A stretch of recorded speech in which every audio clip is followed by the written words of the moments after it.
역사상 사람들 중에서 가장 능력 있게 살다 간 사람, 그렇게 하면 당연히 첫 번째 손가락에 꼽을 수 있는 예수님 이후의 인물은 바울 사도라고 말할 수 있을 것입니다. 꺼질 줄 모르는 화산처럼 타오르는 정열을 품고 살아왔던 그의 인생이었기 때문이죠. 몸도 아주 나약했습니다. 그가 살아오는 환경도 아주 처절한 어려움의 연속이었던 그런 사람이었습니다.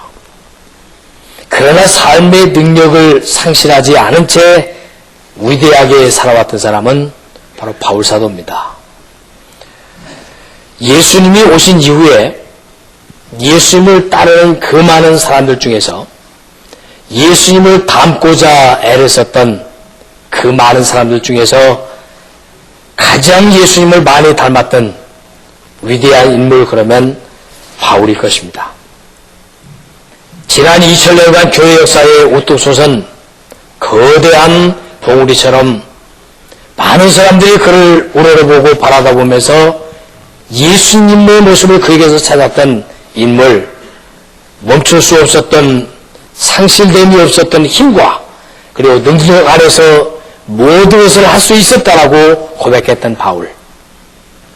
그가 오늘 단편적으로 옥중에서 보여주고 있는 그의 고백을 통해서 몇 가지 간단하게 은혜를 같이 나누어 보려고 합니다. 바울 사도가 가지고 있었던 능력 중에 첫 번째로 꼽아라. 그런다면 본문의 10절에서 나와 있는 대로 그는 기쁨이 드러난 사람이었다. 그렇게 기록될 수 있습니다. 10절 한번 보실까요? 주 안에서 크게 기뻐함은 그랬습니다. 옥중에 있으면서 기뻐할 수 있었다. 감옥 생활을 하면서 크게 기뻐할 수 있었다. 그런 고백을 할 수 있었던 그 바울. 그를 가르쳐서 어떤 학자들은 이렇게 말합니다. 그것은 외부적인 조건에서의 승리가 아니라 자기 자신으로부터의 승리였다. 그렇게 표현을 하기도 합니다. 대부분의 사람들이 인생을 살면서 자기 자신으로부터의 승리를 못하는 것이 가장 큰 실패의 요인이 됩니다. 좀 더 구체적으로 말씀드리면 조건이 다 갖춰졌는데도 자기 마음속에서 감사할 줄 몰라서 불평하는 사람들, 또 다른 사람들보다 많이 기뻐할 수 있는 조건을 가지고 있으면서도 기쁨을 잃어버린 채 불만 속에 살아가고 있는 사람들, 다른 사람보다 큰 것을 가지고 있으면서도 가지지 못한 것처럼 살아가고 있는 사람들, 이런 사람들을 가르쳐서 자기 자신으로부터의 실패자다. 그렇게 표현을 하는 것이죠. 정신건강이라는 게 뭐냐? 그럴 때 가장 건전하고 훌륭한 생각을 지니고 있는 사람을 정신건강이 좋은 사람이다. 그렇게 표현을 하죠. 그런데 이 정신건강과 영적인 건강은 두 가지가 같은 손바닥과 손등과 같이 하나로 분류할 수 있습니다. 그래서 이 정신건강이나 영적인 그 모습이 고장났다는 것들이 어떻게 밖으로 표현이 되냐면, 고장나면 웬만한 조건 속에서도 그는 슬퍼하거나 지나치게 고통을 느끼거나 혹은 다른 사람을 아주 쉽게 미워하거나 쉽게 원망하는 이런 것들, 또 쉽게 다른 사람을 증오하는 이런 것들이 많이 생각 속에 자리 잡아서 그들을 바깥으로 많이 자주 나오는 사람들을 가르쳐서 정신건강에 문제가 좀 있다라고 진단을 하죠. 그런 반면에 정신건강이 좋다, 이런 사람들은 영적으로 저 사람 아주 건강하다라고 해서 치료된 사람들의 특징은 그 사람들은 다른 사람보다 더 기쁨을 드러낼 줄 알고 다른 사람보다 감사를 더 드러낼 줄 아는 사람들, 그리고 자기 생각 속에다가 사랑을 품어서 사랑을 많이 간직하고 또 은혜와 그리고 긍정적인 생각과 정서를 드러낸 사람들을 정신건강에 많이 치료된 사람들이라 그렇게 말합니다. 좀 더 다시 말하면 양지 쪽을 향하고 있는 생각들은 언제나 건강한 생각들이고, 반면에 음지 쪽을 향해서 이렇게 가고 있는 생각들은 모두 병든 의식으로 구분을 합니다. 그러니까 똑같은 조건 하에서도 어떤 사람은 감사하고 어떤 사람은 비평하고, 똑같은 사람을 쳐다보면서도 어떤 사람은 칭찬하고 어떤 사람은 비난을 하고, 이게 똑같은 상황과 한계를 보면서도 자기 자신에 의해서 판단의 기준과 잣대를 가지고 있기 때문에 사람마다 똑같을 수가 없다는 거예요. 다산 정약용 선생님을 여러분들은 잘 아십니다만, 그분은 19년 동안이나 유배 생활을 했죠. 그런데 19년이라는 세월을 보내면서 그에게는 부름의 조선왕조 최고의 그 신학자가 될 수 있는 그런 사람이었었죠. 그런데 그분은 그 19년이라는 기간 동안에 이 시간을 어떻게 보낼까? 이 19년이라는 세월을 어떻게 내가 살까? 그렇게 생각하다가 책을 읽기 시작을 했어요. 그가 남겨놓은 기록을 보면 19년 동안 무려 3만 권이라고 하는 책을 읽어내는 기회로 삼았다고 하니까 얼마나 놀라운 일입니까? 그러니까 조선왕조의 최고의 실학자라고 하는 말을 들을 만큼 20권이라는 세월을 절망하고 좌절하고 포기하고 아마 그 기간을 그렇게 지냈다면 그는 비참한 인생을 살다가 죽었을 것입니다. 정신건강이 좋은 사람일수록 그에게 주어져 있는 조건이 악할수록 그는 더 강인해지고요. 그에 다가오는 문제들이 더 심각할수록 그는 더 지혜로워지고, 그리고 자기에게 불리한 조건이 찾아온지라고 할지라도 그것을 잘 감내해낼 수 있는 사람들을 가르쳐서 정신건강이 좋다 그렇게 말합니다. 그래서 바울사도를 분석해 보면 다른 사람에 비해서 유별나게 아주 건강한 의식을 가지고 있는 사람, 생각이 너무너무 건전해서 남들 같으면 도저히 기뻐할 수 없는 상황에서 나는 기뻐하는데 그 기쁨도 크게 기뻐했다, 그렇게 설명하고 있거든요. 여러분이 잘 아시는 일본의 요리학가인 미우라 아야코, 삼포능자라고 부르기도 하죠. 이 미우라 아야코가 초등학교 선생으로 만족하면서 살고 있는 사람이었었어요. 그런데 그 사람이 어느 날 결핵에 감염이 돼가지고 척추에 문제가 생겨서 척추 카리오스로 침대에서 누워 꼼짝 못하는 그런 세월이 있었다고 합니다. 그러니까 침대에 가만히 누워서 척추 때문에 꼼짝 못하고 있는 기간 동안을 이 수많은 시간을 어떻게 보낼까 고민을 하고 괴로워하던 그가 손에 잡히는 대로 소설을 읽기 시작을 했죠. 계속 읽고 또 읽고 책을 읽어서 결국 그녀는 오늘의 영광스러운 최고의 여류 작가로 기록이 남는 그런 생애로 장식할 수가 있었습니다. 우리가 살면서 내게 주어져 있는 조건이 남들보다 불리할지라도 그것을 유리하게 바꿔 놓을 수 있는 능력이 있는 사람이 있는가 하면, 다른 사람보다 훨씬 좋은 조건을 가지고 있으면서도 다른 사람보다 훨씬 불행하게 장식하고 그렇게 인생을 헛되게 포기하며 살아가는 사람들의 종류가 있다는 것이죠. 바울사도가 우리에게 보여주면서 뭐냐면, 내가 주님 안에서, 내가 오늘 감옥에 갇혀 있지만, 내가 가진 것은 아무것도 없지만 나는 주님 안에서 오늘 크게 기뻐한다. 얼마나 기뻐하냐면, 빌립보 교회 성도들이 바울사도에게 헌금을 좀 모아가지고 보내줍니다. 그래서 그 전달하는 사람에게 이 헌금을 좀 가지고 쓰십시오. 그렇게 그 헌금을 보내주었을 때 그 바울사도의 기뻐하는 건 내가 이 헌금을 받아서 돈을 받아서 고맙다 하는 것이 아니었습니다. 너희들의 믿음이 점점점 커가서 다른 사람을 위해서 배려할 줄 아는 사람으로 성장해 가는 거 보니까 내가 너무너무 기쁘다. 그런데 거기에 대한 오해가 있을까봐 그분이 주시는 말씀 중에 바로 11절을 보면, 내가 궁핍 파르기 때문에 말하는 것이 아니라 어떤 형편에서 나는 자족하는 걸 배웠단다. 그래서 내가 비천에 처할 줄도 알고 풍부에 처할 줄도 알며 모든 일에 배부르고 배고픔, 풍부, 궁핍에도 일체의 비결을 배운 내가 너희가 돈 몇 푼, 헌금 몇 푼 보내줬다고 해서 내가 기뻐하는 것이 아니라 나의 참된 기쁨은 너희의 믿음에 자라나서 하나님이 원하시는 일을 조금씩 해낼 수 있구나. 너희가 자라나서 하나님의 영광을 위해서 내가 동참할 수 있는 사람으로 믿음이 컸구나. 너희의 행위를 보니까 내가 너무너무 기쁘다. 그러면서 다른 사람의 아름다운 모습을 보면서 기뻐했던 그 바울 사도의 기쁨의 모습을 본문에서 보고 있는 거예요. 그러니까 오늘 우리에게 주어지는 교훈 중에 하나는 뭐냐면 너는 어떤 조건에서든지 기뻐할 수 있는 건강한 사람이냐. 다른 사람과 똑같은 조건에서도 다른 사람보다 더 많이 기뻐할 줄 아는 그런 건강을 네가 가지고 있느냐. 아니면 다른 사람보다 더 좋은 조건을 가지고 있으면서도 기쁨을 만끽하지 못한 채 불평과 불만 속에서 살아가고 있는 병든 의식 속에서 오늘도 살아가고 있는 것은 아니냐 라고 하는 질문을 던지고 있으면서 또한 답을 동시에 주고 있는 내용이 오늘 본문의 첫 번째 교훈이 되어진다는 겁니다. 그러니까 지난 1년 동안 많은 조건들이 우리에게 찾아오고 또 떠나갔습니다. 그랬죠. 일감이 찾아왔다 떠나가고 사람이 찾아왔다 떠나가고 여러 가지 환경과 조건이 우리에게 찾아왔다 떠나고 수없이 많은 일들이 있었습니다. 그런데 그런 것들이 우리에게 주어진 영향이 그것이 목적이 아니고 그런 것들을 통해서 내가 얼마나 성숙했느냐 그것이 성경에서 주어지는 진정한 목적이 되는 거예요.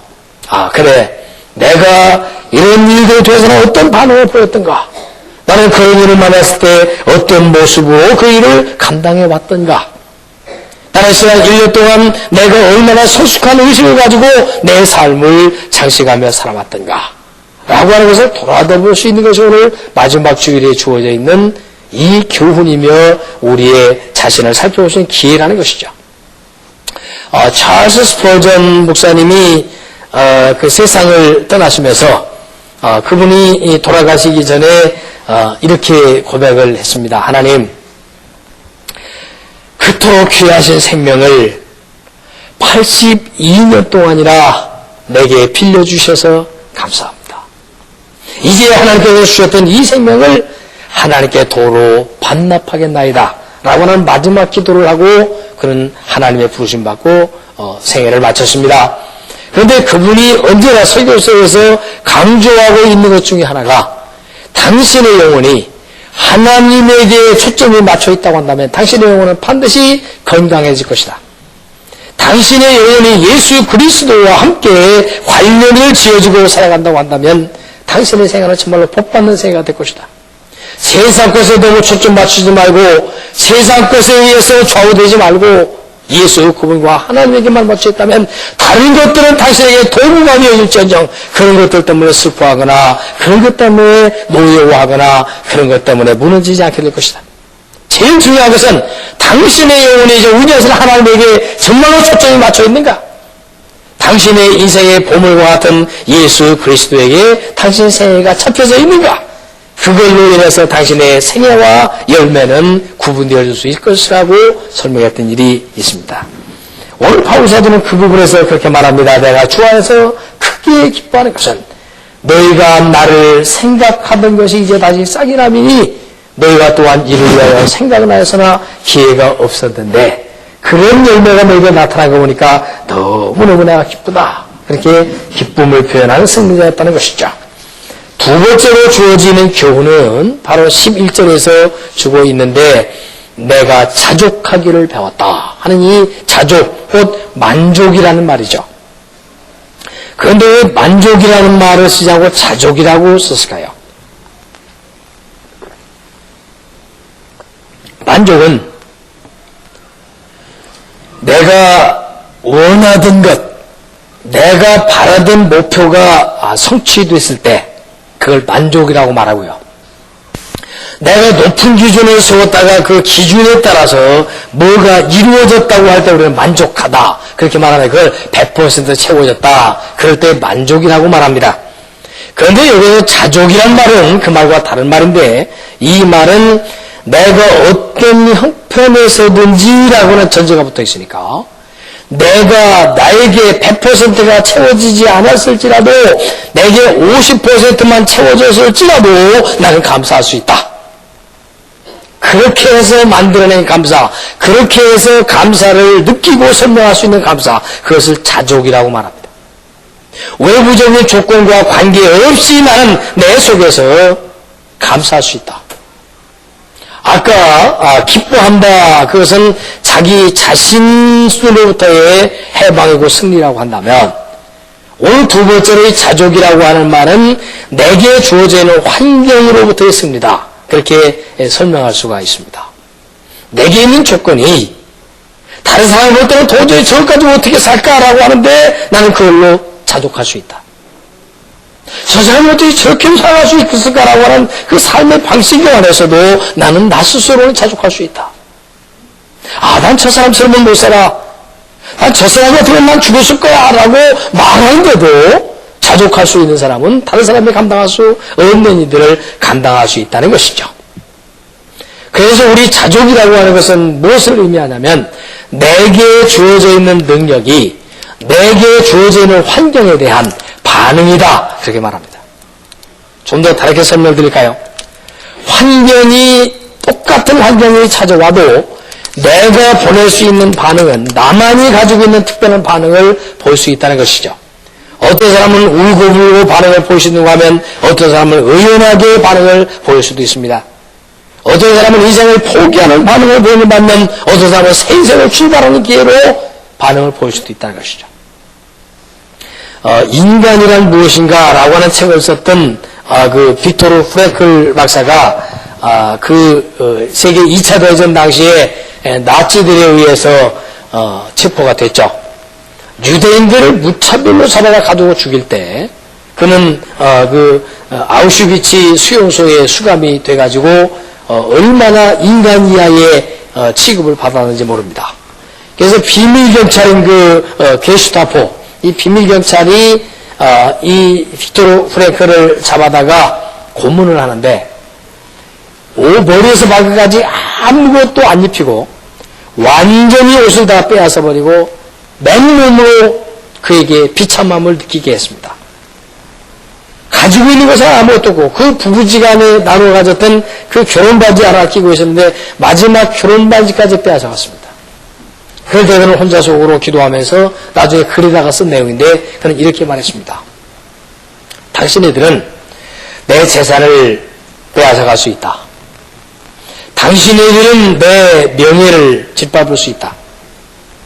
당신네들은 나의 가족을 빼앗아갈 수 있고 내 옷 한 벌마저도 다 빼앗아갈 수 있다. 당신들은 내 자유를 빼앗아서 나를 수용소에 꼼짝 못하게 놔둘 수 있다. 그러나 단 하나 당신네들이 빼앗아갈 수 없는 가장 귀중한 것이 하나 있는데 그것은 내 속에 들어있는 나만이 가지고 있는 내게 주어져 있는 어떤 조건이 온다고 할지라도 그 일어난 사건에 대해서 내가 어떻게 반응할 것이냐라고 하는지 반응의 선택의 자유는 당신한테 결코 뺏어갈 수 없다. 좀 차원 높은 얘기긴 합니다만은 나는 어떤 상황에서도 내가 어떤 반응을 보일 것인가는 내가 선택하겠다. 이 선택은 당신한테 강요할 수 없다는 것이죠. 나를 비참하게 만든다고 해서 나는 슬퍼하지 않을 것이다. 나를 처절하게 만든다고 해서 나는 거기서 좌절하고 무너지지 않을 것이다. 나는 당신들이 나를 비참하게 만들고 나로 하여금 이생을 삶아 없게 만든다고 해서 나마저도 나를 포기하지 않겠다. 나는 반드시 더 나은 반응을 보일 것이고 자랑스러운 반응을 보일 것이고 당신들이 원치 아니하는 숭고한 반응을 보이면서 할 것이다. 이게 능력입니다. 얼마나 우리는 나약한 존재들인지 얼마나 많이 좌절하는지 모릅니다. 조그만 어려운 일이면 한숨부터 쉬어주고 조금만 손해보는 일이 있으면 금방 화를 내고 조금만 마음에 들지 않는 일이 있으면 금방 짜증을 내고 자기라고 하는 반응에 어떤 한계 속에서 빼가지고 즉각 거기에 반응하면서 그렇게 왜소하게 살아가고 있는 우리의 모습을 우리 스스로가 진단해 볼 수 있는 것들이죠. 바울사도의 자족이라고 하는 이 능력은 외부적인 조건에 따라서 보이는 능력이 아니라 내 속에서 만들어내는 창조적인 능력을 말합니다. 다른 사람이 바라볼 수 없는 것을 바라볼 줄 알고, 다른 사람이 느낄 수 없는 것을 내가 느낄 줄 알고, 다른 사람이 보여줄 수 없는 것을 내가 보여줄 수 있는 능력, 그것을 창의적 능력이고 창조적 반응이다, 그렇게 말하는 것이죠. 이게 바울사도의 위대한 묘사예요. 행복이라는 것이나 만족이라고 하는 것은 자기 스스로가 만든 기준을 가지고 있습니다. 난 요 정도는 돼야 내가 만족해, 요 정도는 돼야 나는 행복해라고 하는 자기 나름대로 누구든지 기준을 하나씩 가지고 있습니다. 그래서 그 기준이나 조건을 만들어 놓고 거기에 좀 미달하면 불행하다고 느끼고 거기에 좀 도달하면 행복하다고 느끼는 것들이 우리 인간들의 일반적인 모습이죠. 어떤 사람은 재물을 부여하고 행복할 수도 있습니다. 그러나 그런 사람은 재물이 없으면 그는 불행하다고 느낍니다. 어떤 사람은 명예를 부여하고 그 명예를 딛고 서서 기뻐하는 사람이 있습니다. 그런 사람은 명예를 잃으면 모든 것을 잃은 것인 양 좌절합니다. 어떤 사람은 권력을 거머쥐고 만족하는 사람이 있습니다. 그러나 그런 사람에게 권력에 떠나는 그날 그런 인생을 비참하게 포기하는 사람 많이 있습니다. 어떤 사람은 업적의 성취를 드러내고 자랑하면서 내가 이만큼 이루었어라고 하는 그 업적을 드러내고 자랑하는 사람, 그러나 그 성취했던 그 업적이 무너지는 날 그런 불행하는 사람들이 많이 있습니다. 우리 기준들입니다. 여러분들은 무엇을 가지고 하면 행복해? 무엇을 가지고 하면 만족해라고 생각하고 있습니까? 무엇이 우리를 행복하게 하고 만족해 하는 자족의 조건들로 가지고 있습니까? 그러니까 여성들은 나이가 먹으면서 자꾸만 얼굴에 주름살 들면 짜증나고, 몸이 자꾸 살쪄서 비대해지면 짜증나고, 불행하게 느끼는 이유들도 다 그 나름대로의 좀 덜 뚱뚱하고 덜 주름이 없는 그런 것들을 기준으로 삼고 있기 때문에 그 주름 하나에 의해서 기분 나빠하고 기분 좋아하기도 하는 그런 그 자기의 조건이 되는 것이죠. 그것뿐일까요? 통장에 돈 몇 푼이 기준되는 사람도 있습니다. 직장에서의 지위 하나가 그 사람의 행복과 불행을 가르는 기준이 될 수가 있습니다. 살고 있는 집의 평수에 따라서 행복과 불행의 기준이 되어지기도 하고, 자기 자신의 성공이 얼마짜리 연봉을 받느냐에 따라서 그걸로 행복과 만족이나 성공과 실패의 기준을 잡는 나름대로의 기준의 조건을 인간 모두가 가지고 있다는 것이죠. 그런데 그것들을 그 외부적인 조건에 항상 쫓아다니다 보면 평생도록 자족하지 못하는 삶을 살다가 죽는 경우가 많이 있다는 거예요.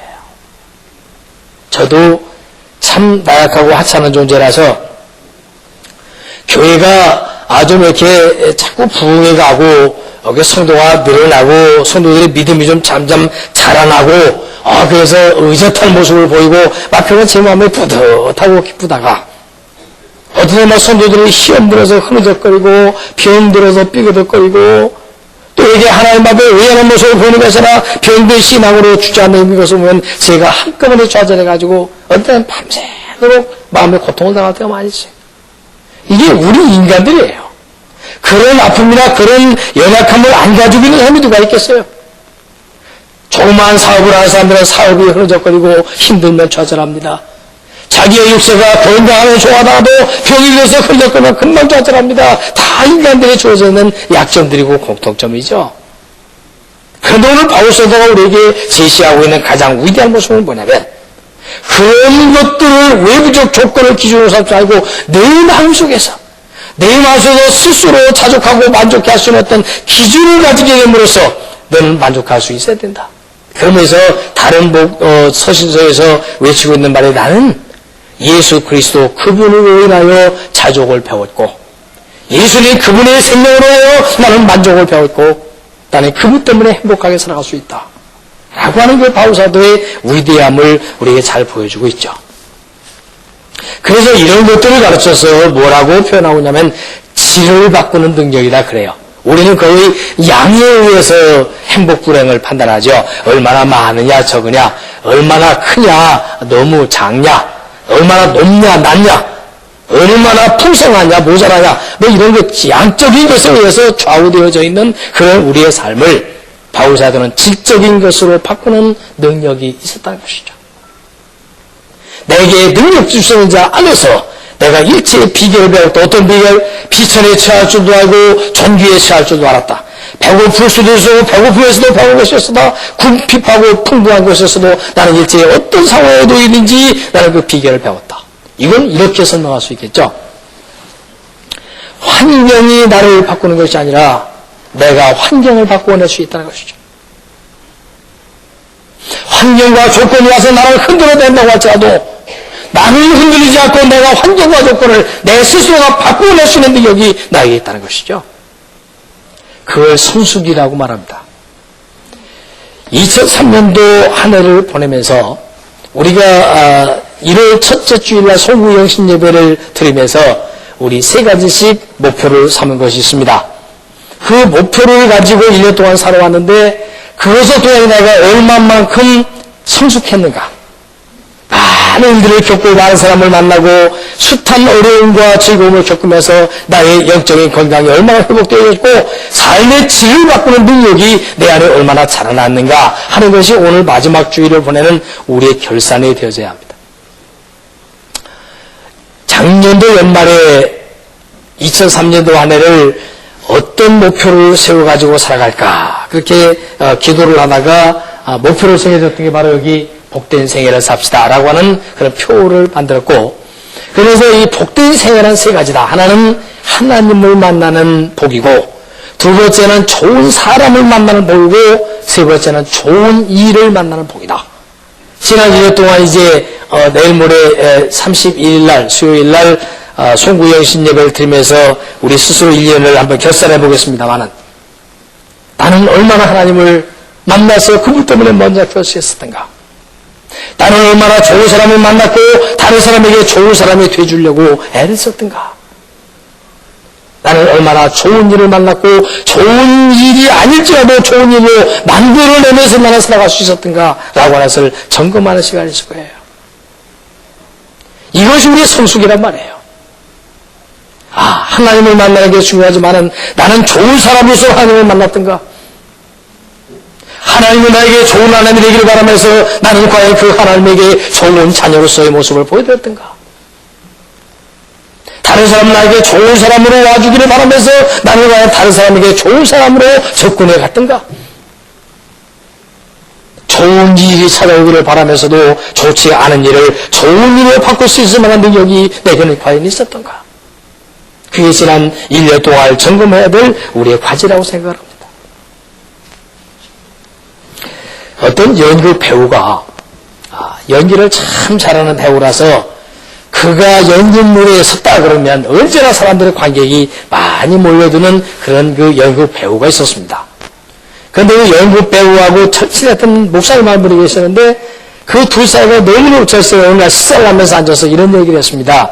그래, 자네는 어떻게 이렇게 연극을 잘해서 자네가 출연하는 그 작품마다 사람들이 이렇게 많이 관객들이 몰려드는가? 그러면서 나는 목사인데도 왜 신도들이 많이 몰려들지 않고 여기 인기가 없는지 모르겠어. 그러면서 어려움을 토하니까 그 연극배우 친구가 아주 그의 인생을 뒤바꾸는 그런 말을 한마디 해줬습니다.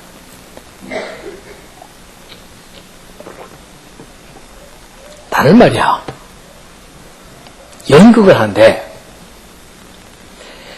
작가가 써낸 꾸며낸 이야기를 나는 진리처럼 표현한다네. 그런데 자네는 말이야, 만고불변의 진리인 예수의 진리를 가지고 꾸며낸 이야기처럼 자신없게 말하고 있진 않는가?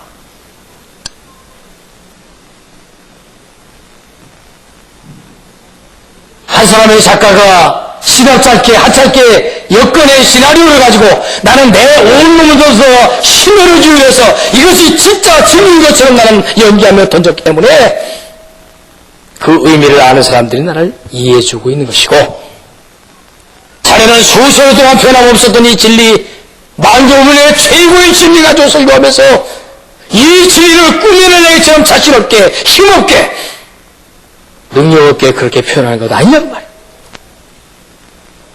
세상 많은 사람들은 돈을 갖고 행복해하고, 세상 많은 사람들은 물질을 가지고 만족해하고, 자기의 주어진 조건을 끌어안고 만족해하고 그렇게 몸부림치는데, 자네는 예수 그리스도를 안고 있으면서도 정말 그들만큼 만족해하고 있는가? 하나님을 안고 사는 하나님의 자녀들이 하나님 때문에 만족해서 나에게 주어진 환경과 조건을 바꾸어낼 수 없다고 한다면, 질적인 변화를 가져오지 못한다고 한다면 가짜 하나님을 믿는 거 아니냐고 말이죠. 굉장한 도전이었습니다. 이 목사님이 그 얘기를 듣고 나서 충격을 받았습니다. 인생에 씻을 수 없는 충격을 받았습니다. 그날부터 생각을 바꿨습니다. 맞다. 가짜를 가지고도 진짜처럼 하고 사는 사람이 얼마나 많은데 나는 최고의 보물인 예수를 갖고 있으면서 나는 얼마나 시답답게 살아왔던가. 내가 하나님의 자녀라고 말하면서 나는 과연 하나님의 자녀처럼 당당하게 살아왔던가. 사랑하는 성도 여러분, 날씨가 비가 오고 눈이 오고 바람 부는 날씨를 우리는 바꿀 수 없습니다. 환경과 조건을 내 마음대로 바꿀 수 없습니다. 그러나 그 환경을 견뎌낼 수 있는 능력은 실적으로 바꿀 수 있습니다. 비를 견딜 수 있는 능력, 눈을 견딜 수 있는 능력, 더위를 감당할 수 있는 능력, 추위를 이겨낼 수 있는 능력은 우리 스스로의 속에서 실적으로 바꾸어갈 수 있는 능력을 하나님이 우리에게 주셨단 말입니다. 그런데 사람들은 대부분 바보같이 환경을 바꾸려고만 애를 쓰고 양을 바꾸려고만 애를 쓰면서 질을 바꾸는 이 진정한 능력을 잃어버렸기 때문에 행복할 수 있는 요건을 불행하게 만들고 감사할 수 있는 요건을 불평하고만 살며 사람과 싸워서 좋은 관계를 가질 수 있는 좋은 사람을 많이 잃어버리고 나쁜 관계를 가지고 등 돌리고 헤어지는 경우가 얼마나 많이 있는가 하는 겁니다. 그게 다 약한 실패자들의 모습입니다. 얘기 하나만 함으로써 결론을 내려고 합니다. 아주 서친한 친구 하나가 저 지방으로 목회하러 내려갔습니다. 나이가 50 후반이 되어서 이제 곤죽십을 바라보는 나이에 정말로 지방으로 내려갔어요. 그것도 섬으로 내려갔어요. 전화가 와가지고 해서 의논을 합니다. 지금 교회에 어려움이 있는데 내가 어떻게 처서해야 될지 몰라서 전화했느라고 상담을 3번을 했습니다. 그래서 내가 내일 새벽에 기도를 해보고 나서 나도 나름대로 하나님으로부터 받은 답을 함께 나눠보세. 그리고 전화 끊고 새벽 기도를 하면서 곰곰이 그 교회와 그 친구를 해서 기도했습니다. 그리고 나서 그 다음에 전화 통화하면서 이런 얘기를 했습니다. 내가 지금까지 목회자 생활을 30년 넘게 했는데 이 교육자 생활하면서 가장 뼈저리게 느꼈던 약점이 하나 있다면 다른 것들을 수용하는 능력이 모자라서 가장 아파했다네. 조금만 내가 멋지게 수용했다면 멋질 수 있는 일들을, 내가 조금만 감쌀 수 있으면 좋았을 일을 감싸지 못했던 일들을, 조금만 더 멋지게 처소했다면 좋았던 일들을 그렇게 하지 못했던 것들이 얼마나 내가 아팠던 것들인지 모른다네. 그래서 내가 한 가지 답을 얻은 것은 당신이 하나님 앞에서 수용하는 것밖에는 없네. 그 후로 한 2주간의 시간이 흘렀습니다. 바로 지난 주간에 전화통화를 하면서 그런 얘기를 했습니다. 그가 전화 와가지고 고모사 고맙네. 내가 친구의 그 충고를 듣고 당신이 겪어왔던 그 많은 일 중에서 내가 간접 경험을 하면서 지금 일이 잘 풀려져 가고 있네. 정말 고맙네.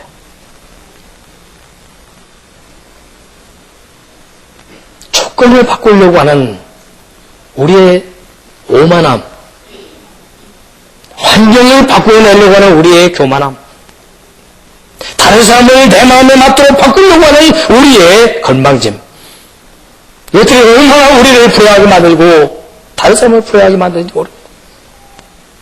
다른 사람을 바꾸기는 절대로 어려워도 나 자신을 바꿀 수 있는 가능성이 있다는 것이죠. 남들을 운전해서 내 마음에 맞도록 좌지우지하려고 하면 불가능하지만 남들에게 맞게 나를 움직이려고 하면 가능하다는 것이죠. 그걸 능력이라고 말합니다. 우리는 아주 시답지 않게 건방져가지고 다른 사람을 내 마음대로 움직이려고 합니다. 다른 사람을 내 마음대로 좌지우지하려고 합니다. 다른 사람을 내 마음에 들게 만들어내려고 합니다. 천만에요. 나 자신 하나마저도 내 마음에 들게 못 만드는데 다른 사람을 내 마음에 들게 만든다고요? 얼마나 쉽게 포기합니까? 얼마나 쉽게 좌절합니까? 얼마나 쉽게 무너집니까? 얼마나 많이 쉽게 그만둡니까? 뭐 조금 하다가 마음에 안 들어 그만둬버리지 뭐 조금 하다가 마음에 안 들어 내치우고 얼마나 하찮은 정신을 가지고 살아가고 있냐고 말이야. 조금 가다가 싫다고 돌아서 버리고, 조금 한가하다 싫다고 짐을 벗어버리고, 교회에서 주어진 직분을 십자가로 좀 지워줬는데, 조금 마음에 안 타고 십자가로 내버려 벗어버리고, 그런 나약함 가지고, 그런 어리석음 가지고 이 세상을 살고 있으면서, 얼마나 우리는 다른 사람에 대해서 손가락질하고, 다른 사람 때문에 내가 안 되는 양, 다른 사람 때문에 내가 불행한 양, 지를 바꾸는 능력을 잃어버린 채로 살아가는지 모릅니다. 바울사도는 이렇게 고백합니다. 내게 능력 주신 자 안에서 내가 일체의 비결을 배웠다. 비결을 배웠다. 이걸 뒤집어서 하나님 입장에서 말하면 바울사도는 내가 쓰기에 너무너무 편리한 사람이라고 말해요. 늘 가난 속에도 와도 잘 견디는구나. 늘 부자 속에 너 부자가 되게 해줘도 너를 거기서 멋지게 처세하는구나. 내가 병을 줘도 병 속에 넣어봐도 거기서도 멋지게 극복하고 건강을 줘도 너무 멋지게 사용하는구나. 바울아, 내가 너를 사랑한다. 바울아, 너는 너무너무 편리한 녀석이야. 나는 너를 믿을 수 있어. 나는 너를 사용하기가 너무너무 편리해. 올 1년 동안 주어진 사명을 충성스럽게 질적으로 바꾸어 감당하지 못했다면 하나님 앞에 엎드려서 하나님, 내는 너희로보다 더 실력있게, 더 능력있게 질을 바꾸면서 더 충성하게 해주십시오. 작년에 하지 못하고 내년에는 하게 하시고, 올해 다 이루지 못하고 내년은 2배로 이루시게 하시고, 하나님 앞에 걱정스러운 존재로 오래 살아갔다 온다면 내년에는 믿음직스러운 사람으로 하늘에 살게 해주십시오. 하나님, 가슴을 크게 열고 조건을 위해서 그렇게 쉽게 흔들리는 공풍선처럼 그렇게 날아다니지 말고 든든한 쇳덩어리처럼 딱 자리 잡고 앉아서 태풍이 불어도 끄떡하지 않는, 비바람이 불어도 끄떡하지 않는 돌덩어리 쇳덩어리처럼 듬직한 사람으로 성숙하는 것이 우리 인생의 목적이란 말입니다. 나약하지 마십시오. 시시하지 마십시오. 찌찌하지 마십시오. 바울사도 당신은 하나님 앞에 참으로 존귀한 자였습니다. 나도 당신처럼 그렇게 일찍 비결을 배우고 살고 싶습니다. 예수여, 당신은 바울을 그렇게 만드셨습니다. 주여, 나도 바울처럼 만들어 주옵소서. 나도 후회롭지 않은 생애를 살게 해주십시오. 얼마 남지 않은 생애를. 앞으로 몇 년을 살지 모르겠지만 하나님이여, 나의 삶의 질을 훌륭하게 찾아가다가 하나님 앞에 와서 칭찬하게 해주십시오. 일체의 비결을 배우고 자랑스럽게 하나님 앞에 승리하여 서 있는 저와 여러분 모두가 되어주시기를 우리 주님 예수 그리스도의 이름으로 간절히 축원합니다. 기도하겠습니다.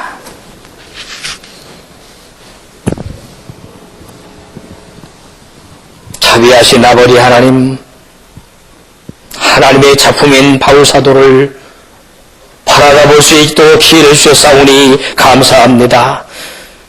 예수님이 그렇게도 기뻐하셨던 바울사도의 삶의 질을 보면서 우리 자신의 삶의 질을 포기하여 주시니 감사합니다.